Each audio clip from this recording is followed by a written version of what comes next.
है। एक छोटे से गांव में, जो एक प्राचीन जंगल के किनारे बसा हुआ था, एक गरीब लकड़हारा रहता था। उसका नाम रवि था। एक दिन जब रवि जंगल में लकड़ी काट रहा था, उसकी कुल्हाड़ी एक सख्त चीज से टकराई। उसने जमीन को खोद कर देखा तो उसने एक खूबसूरत नक्काशीदार लकड़ी का डिब्बा मिला, जो सूरज की रोशनी में चमक रहा था। रवि ने उत्सुकता से डब्बे को उठाया और देखा कि उसमें से एक हल्की सी आवाज़ आ रही थी और उसके हाथों में एक गर्माहट सी फैल रही थी। उसने धीरे से डब्बे को खोला, लेकिन उसे खाली देखकर निराशा हुई। वह उसे वापस ज़मीन में रखने ही वाला था कि एक बूढ़ी सी आवाज़ आई, जो कहीं आसपास से आ रही थी। दिखावे से धोखा मत खाओ, आवाज़ ने कहा। यह एक जादुई डिब्बा है जो सच्चे दिल वालों की इच्छाओं को पूरा करता है। रवि को विश्वास नहीं हुआ, लेकिन उसने सोचा कि क्यों ना इसे आजमाया जाए। उसने अपनी आंखें बंद कर ली और अपने मन में अपने भूखे परिवार के लिए खाना मंगवाया। जब उसने आंखें खोली तो डिब्बा स्वादिष्ट रोटियों, फलों और खाने से भरा हुआ था। खुशी से भरकर रवि घर भागा और अपने परिवार के साथ यह उपहार साझा किया। गांव में जल्द ही जादुई डिब्बे की खबर फैल गई और लोग रवि के पास अपनी इच्छाएं लेकर आने लगे। रवि एक दयालु और उदार व्यक्ति था। उसने सभी की मदद करने का फैसला लिया।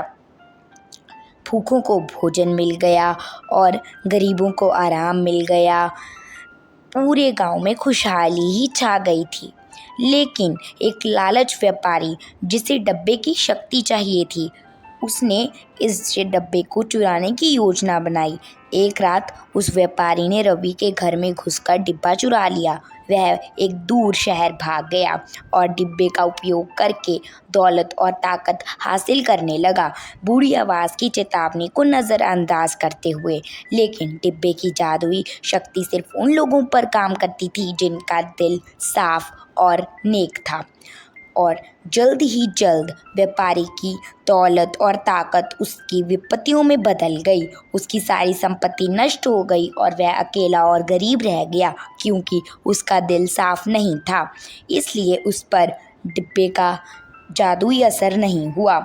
हताश और निराश होकर व्यापारी गांव लौट आया और रवि को डिब्बा लौटाने की कोशिश की। लेकिन जब वह वहां पहुंचा तो गांव वीरान हो चुका था।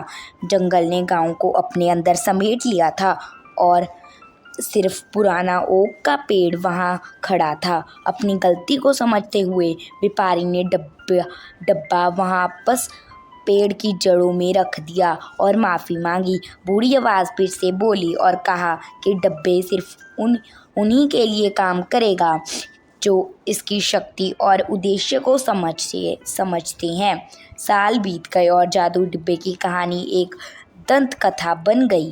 कहा जाता है कि पूर्णिमा की रात में आप डिब्बे की हल्की सी आवाज़ सुन सकते हैं, जो किसी सच्चे दिल वाले व्यक्ति का इंतज़ार कर रहा है, जो इसे फिर से खोजे और उसकी जादुई शक्ति का सही उपयोग करे।